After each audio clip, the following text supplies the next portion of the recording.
Ang iyong mga matang palaging namumungay. Kapag sa akin ay nangungusap ako'y tinatangay. Sa paraisong tahimik at tayo lang ang maingay. Habang lahat ng nangyayari ay kusang binibigay. Sa kabog ng iyong puso'y wala akong takas. Dahil ang bawat pintig nito'y lalong lumalakas. At sa bawat init ng halik na iyong ipinapamalas, aking pananabik, di ko mapigil nais kong ilabas. Sa mga oras na ito sana'y huwag kang kabahan. Kahit ang puso ay hibang di ka paglalaruan, dahan-dahan lang tayo at ika'y aking iingatan. Upang sa paglilibang ligaya ang maramdaman, damang-dama ko kay init ng iyong mga yakap. Kaya huwag kang mailang kapag ako'y kaharap, hahanapin ko lang ang mga ligaw na liwanag.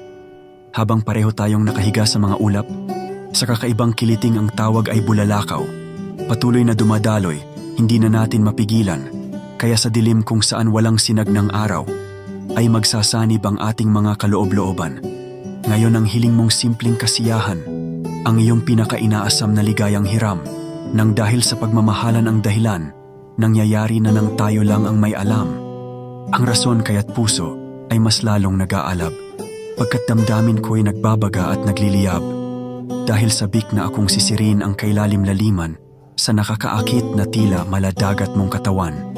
Ngayon itutudo ko na ang di ko na mapigilan, dahil noon pa man gusto na kitang maiduyan, kaya't dito sa gitna ng langit at mga bituin, sa malawak na kalawakan ka, mas kikilalanin.